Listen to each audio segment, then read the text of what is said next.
Will Corbin Burns be the number one starting pitcher drafted in 2022?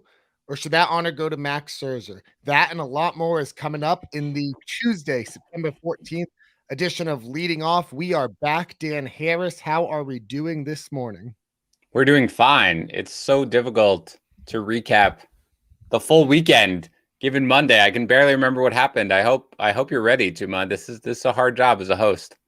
I sometimes think before the show, what's a joke I can mix in here? An old joke, a movie joke. There is so much baseball to get to today. I made the executive decision to go all business mode, and the laughs will return tomorrow. Okay, I'm excited. Go ahead. All right, a lot to get to. I did lean a little bit more Monday heavy as opposed to things that happened on Friday, but we will try and cover it all. The first two major pitching performances from the weekend. Number one, Corbin Burns and Josh Hader combined for a no-hitter for the Brewers. Corbin Burns, 14 strikeouts over 8 no-hit innings. He only needed 115 pitches to do it. I believe he should be, or at least will be, highly in the conversation to be the top starting pitcher drafted next year. What say you? Yeah, he's got to be at this point. I mean, obviously, if DeGrom comes back healthy, my guess is he will probably still lead the way. But, given that Cole has fallen off a little bit, Scherzer's 97 years old. Burns is having a fantastic season. He was a big prospect. So, yeah, I mean, he's going to be one of the top few, and he absolutely deserves it because he's had an absolute monster season. His 2.25 ERA is like bad luck, right? His xERA is 1.90. His FIP is 1.50. Just a remarkable year. I've been looking around the Baseball Reference single season leaderboards. I've seen a report. It's different where how some people look at, post World War II for leaderboards and things like that. They don't count the 1890s when Dan started playing fantasy baseball, but I have it down as Corbin Burns has the 7th best single season FIP of all time. Another pitcher on a historic run, Max Scherzer, again by the same leaderboards, including all the early days of baseball, has the 15th best whip of all time. He recorded his 3,000 strikeout over the weekend, the second fastest pitcher to accomplish the feat. Only Randy Johnson did it faster. He took a perfect game into the 8th. He's got a 0.88 ERA in 8 starts since joining the Dodgers. It's just amazing. If you have him, he is helping you win your league down the stretch. An 0.82 whip, man. Like what is that? That is nonsensical at this point. Yeah, and I don't know if I faded Scherzer, quote unquote, just because it looked like he was starting to break down. Didn't have a great year last year in the shortened season, but he's as good as ever. He is 37 years old. I don't know. I haven't really seen any decline in performance, obviously. So, hopefully he can keep this going for a few more years, but obviously a first ballot Hall of Famer. Okay, the Blue Jays offense. I honestly started accumulating some of the stats for some of these guys, and it is just insane what the Blue Jays are doing. They've scored, including Monday night, 52 runs in their past 4 games. They scored 22 runs on Sunday. Vlad Jr. is up to 45 homers. That leads the majors. Bo Bichette hit 3 homers, stole a base, scored a bunch of runs. Teoscar Hernandez had 5 hits on Monday. He's 15 for 24 over his past 6 games. Lourdes Gurriel Jr. has raised his average from 273 on September 1st to 287. That's hard to do this late in the season. The Blue Jays, it's insane. And they face the Orioles, and that's been your strategy with the home run calls over the weekend. Well, I had one home run call over the weekend. I changed it for yesterday and I hit, so everybody relax. But yeah, when you go against the Orioles, that's what you do. But yeah, this is awesome. I mean, it really is. And it's not like they are one of these teams that has no pitching and relies solely on their offense. Obviously, they have Robbie Ray, Manoah with a great start yesterday. So they are a force right now. They have overtaken the Red Sox. They should be in first, right, for the wild card. So man, if they make it out of there, that offense is going to be absolutely scary. But yeah, this is dumb almost. Like what Vladdy is doing, the whole team right now, it's basically the 100th percentile outcome of what they could have been doing, and they're doing it. It's amazing to watch.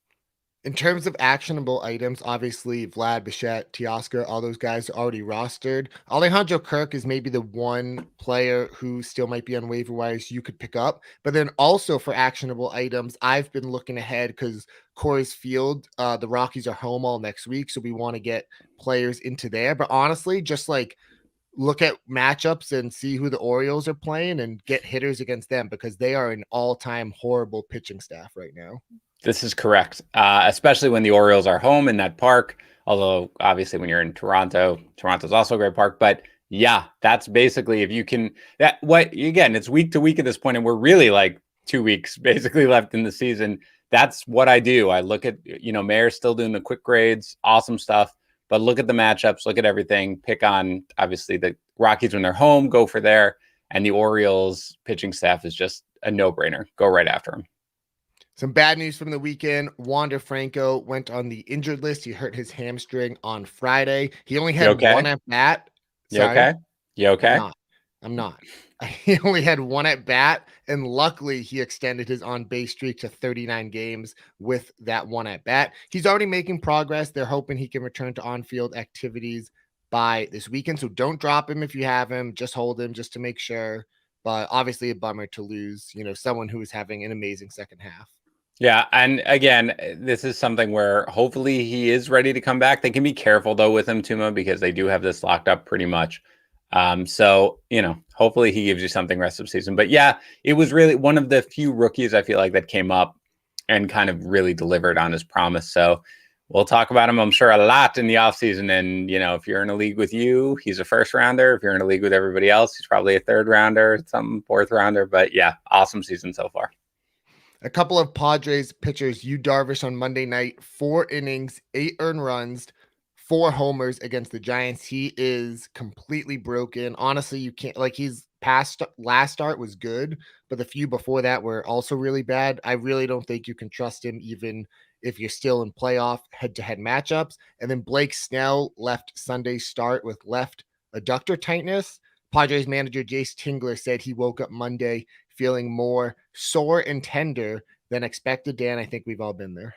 Yeah, I feel more sore and tender now every day than I ever have before. Yeah, with Darvish, I don't know, man. I mean, again, since he's come back, just hasn't been there. You're right. He had a good start against the Angels where he only allowed 1 run. He struck out 7. But other than that, I mean, he allowed obviously 8 runs in this one, 5, the one before that last one, 4, 5, 2, 5, 4, 2, 6, 4. Just, it's no good, man. At this point, I mean, if you're still in contention with Darvish, yeah, you're right. He can be dropped, obviously, in redraft formats, but you can't start him if you have him on your roster.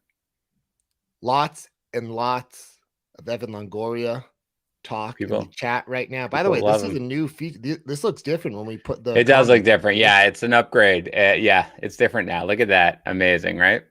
Very nice. But Evan Longoria had 2 homers and 10 RBIs over the weekend. He looked great. Brandon Belt, another Giants hitter, he has 4 homers over his past 6 games. And then Ian Happ, since August 23rd, he's hitting, listen to this, since August 23rd, Ian Happ is hitting 384 with a 1200 OPS, 8 homers and 2 stolen bases. I did look at the plate discipline numbers. He's still striking out a ton and he's barely walking. So this screams hot streak to me. I would rather have Evan Longoria out of these 3, but I know your heart has been tied to Brandon Belt this past week. Well, Belt was a guy who last week, certainly I got in my lineup. I have no problem if you want Longoria, generally speaking, over Belt or anything like that. I think everybody on the Giants basically has been surprising, including the entire team. And I feel like when they win the World Series, everybody will still be saying, regression's coming for this team. Eventually, it's all going to fall apart. They're old. We don't see how this is happening. But yeah, I mean, Longoria, kudos to you. You were on a couple of guys this year, Tuma, old guys, which I appreciate. Votto, Longoria, and they really came through this entire year. So yeah, I mean, ride with him for the rest of the season. I think my biggest blind spot as a fantasy analyst is the middle-aged guys, or just guys kind of in their prime. I like the young guys a lot, and then I like the really old guys, and the in-between is where the struggles come in. A couple of, if you're in a deeper league and you just need some hitters who have been hot, JP Crawford had 3 more hits with 2 runs on Monday. He's been good lately. And Lane Thomas for the Nationals. He homered again on Sunday, a 3-run shot. Those are just some guys in deeper leagues if you need him. Some studs being studs. Jordan Alvarez hit 2 homers on Monday. He's up to 30. Manager Dusty Baker said he could start playing some first base soon as well. I think back to spring training and there was so much concern over Jordan's knees, but it's been just a quietly fantastic season for him. Yeah, I feel like he got off to a little bit of a slow start. If I'm remembering correctly, it feels like forever ago. But yeah, he's awesome. And, as long as they're going to protect him, not put him in the outfield too much or anything like that, protect his knees because he does have the knee issues, then yeah, he can hit. He can hit any day of the week. So yeah, if you bought into him the start of the season, you definitely got a bargain.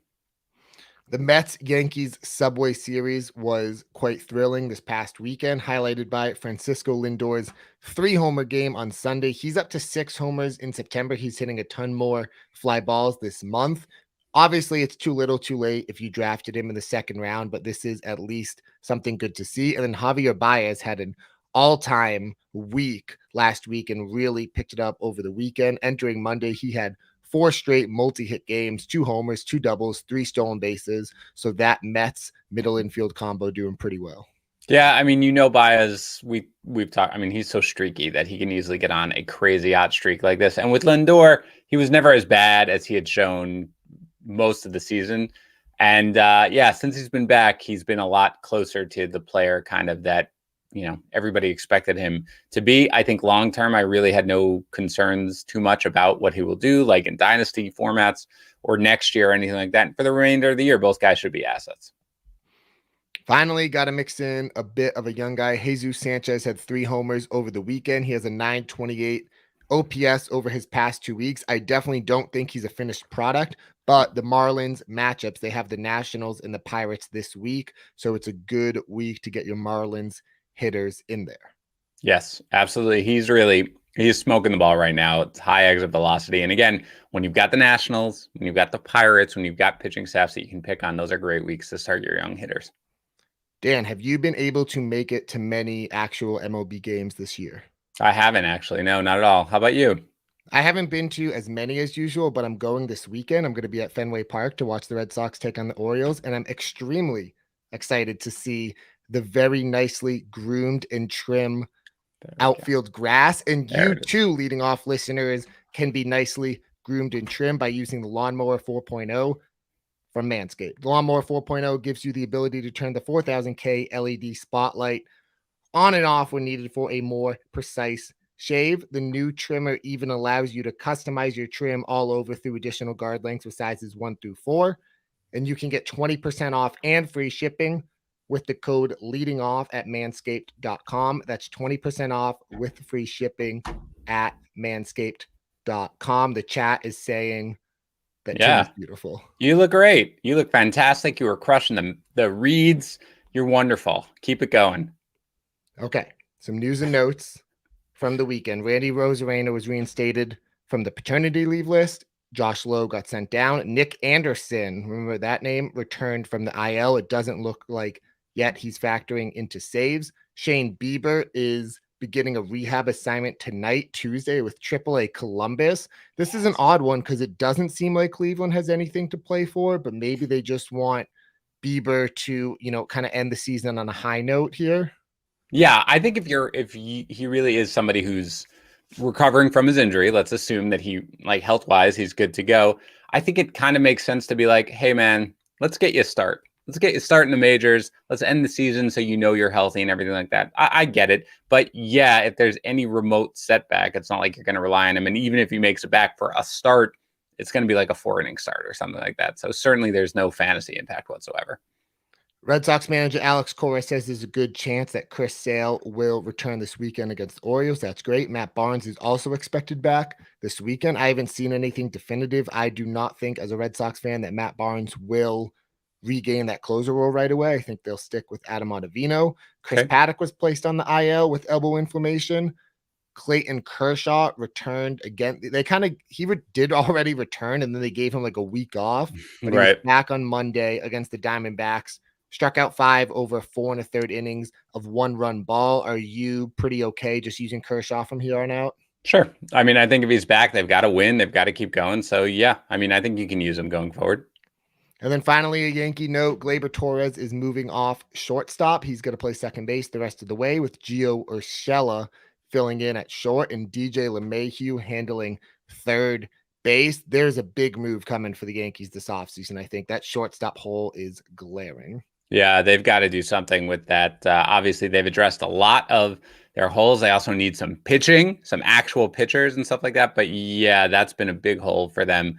So I expect them to make a major move. And there's a lot of guys out there, this offseason. So expect some big splash. There's a question here in the chat, and I've got this on Twitter a couple times already this morning about Jesus Luzardo. I'm sorry, what was that? Who is that?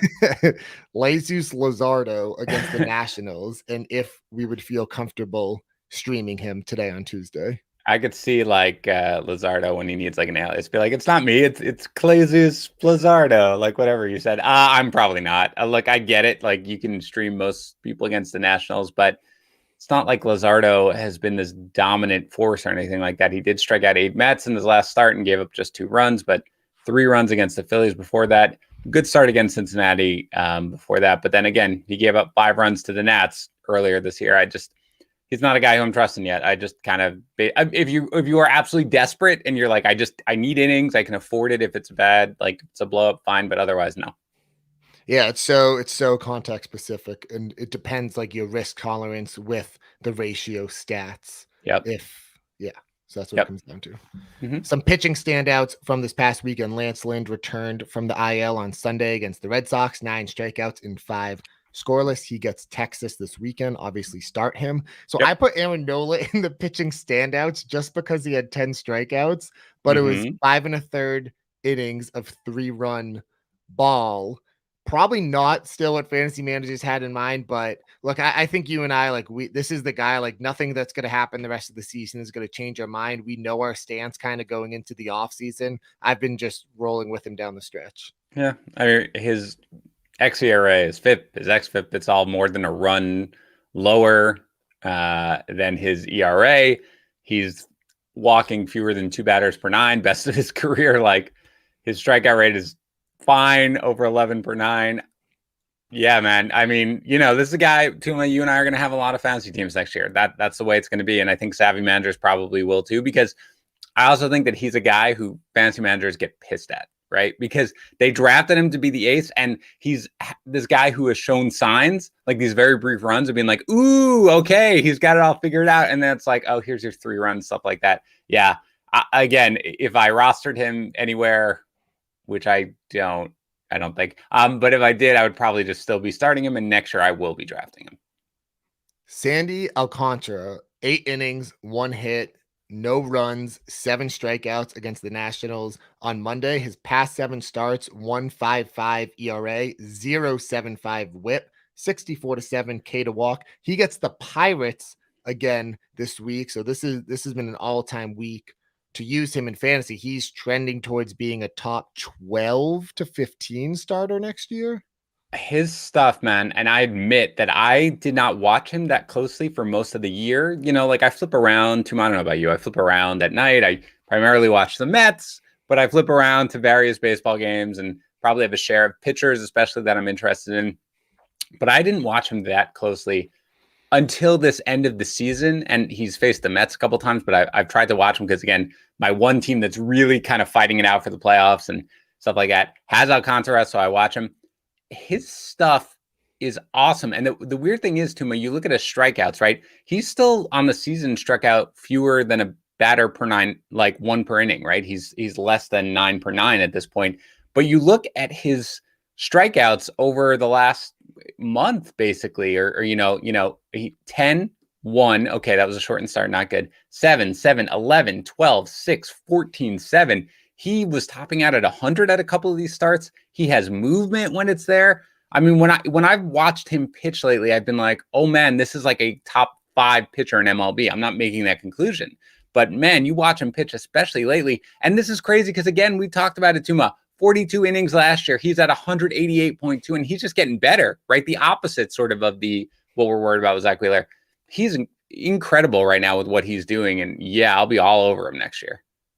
Yeah, you think of the FIP triangle, strikeouts, limiting walks.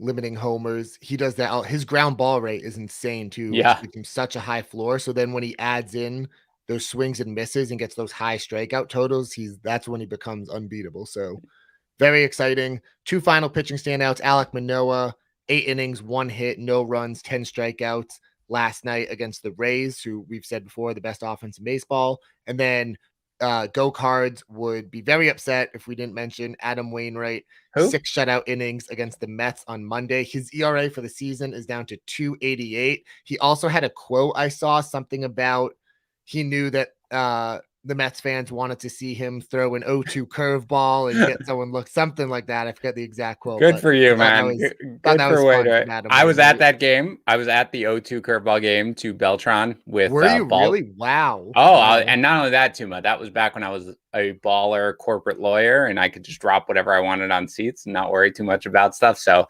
I wasn't just at that game. I was at that game with like right there. So, and I remember watching it and just think like, because when you're that close, you could see his curveball, which is just a thing of beauty. At that time, we didn't know him, really who he was, basically. But it was just such a gorgeous pitch. And good for you, man. Continue to troll us. You earned it with that pitch. It's fantastic. People had Mets fans, unnecessary hatred of Carlos Beltran, who I loved, because taking that unhittable pitch. But yeah, Wainwright's just at 2.88 ERA, like at 3.15 ERA last year, by the way. So kudos to him.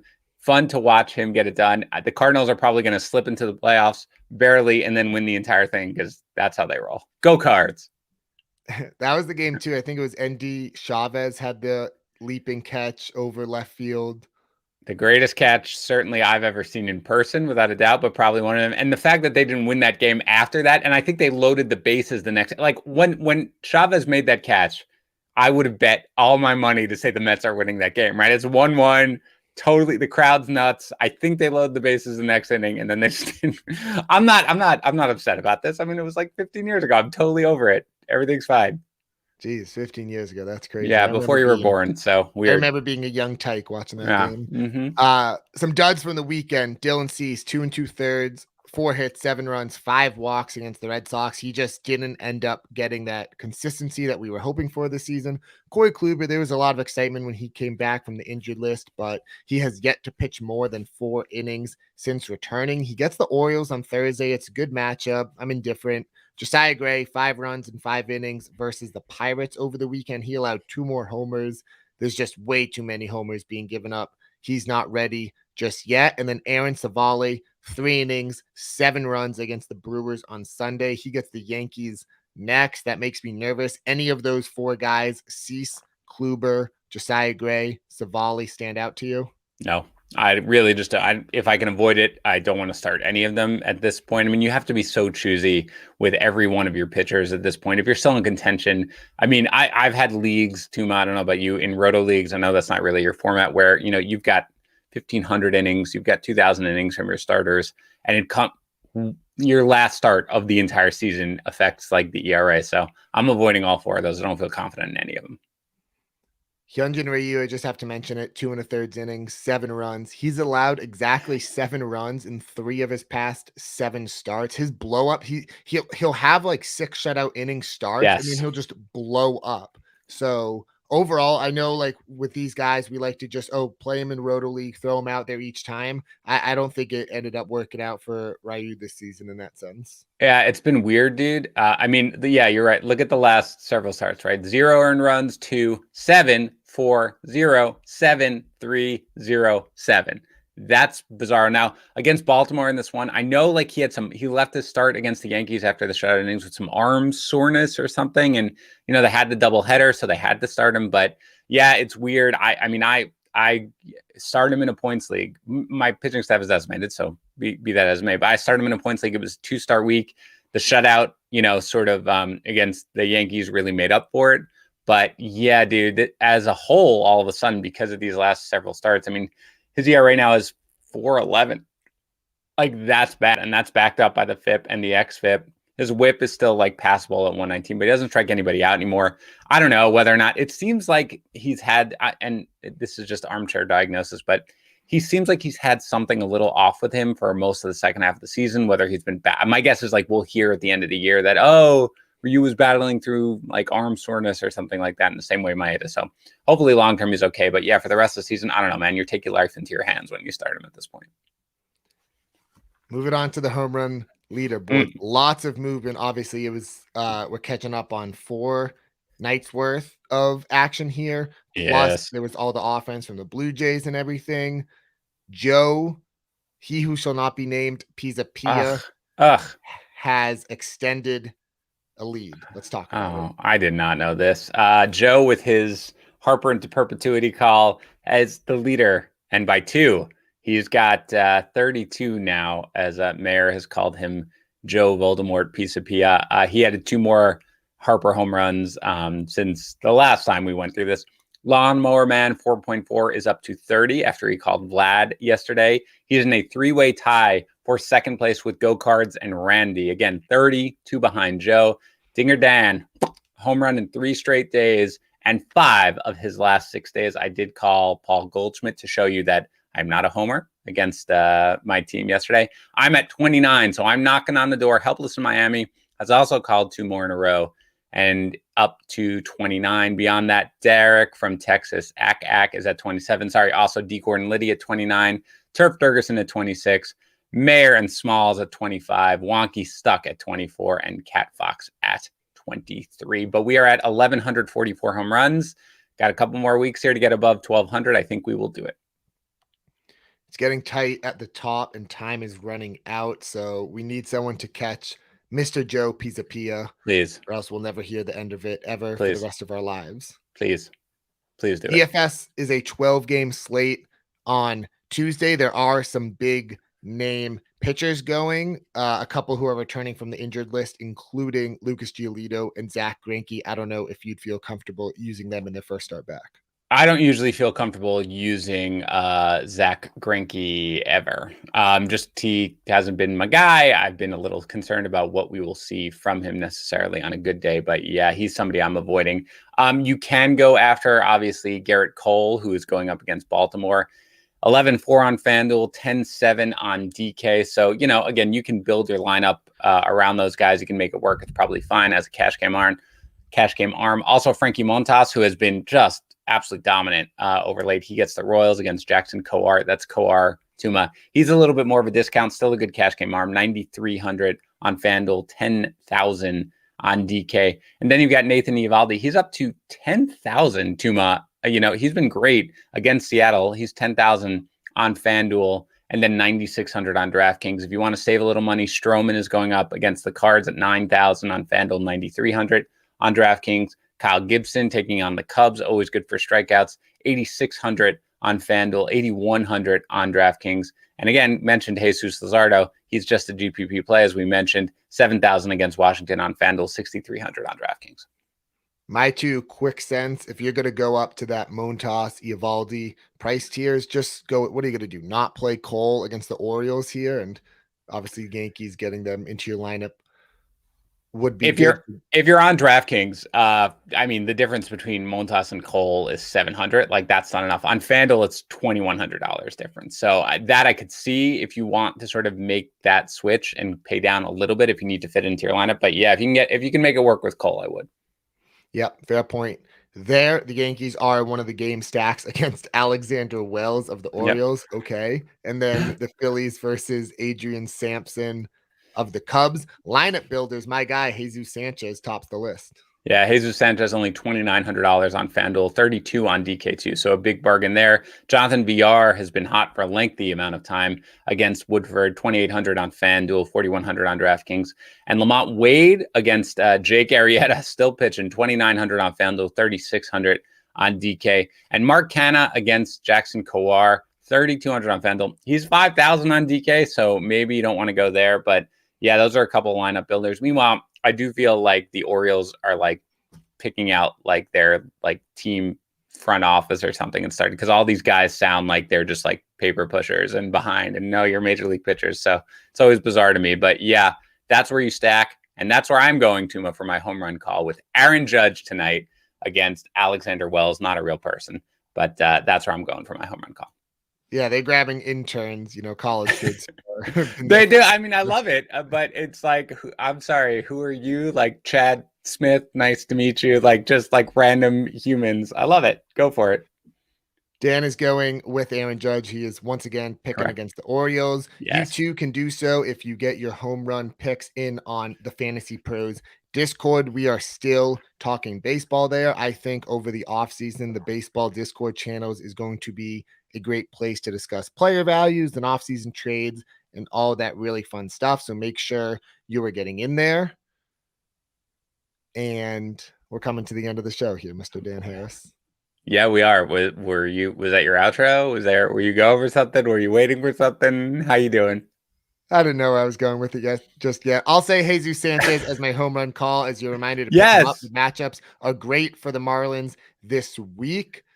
We fit it all in. It was more of a business show, so we'll get back to some laughs. I'm sorry about that. Sorry about that. It's very difficult to do like a recap of 4-day show. So I thought you did a fantastic job, Tuma. You still lightened it up. I was definitely a little more all business today. I apologize. On Thursday, because Mayor's coming tomorrow.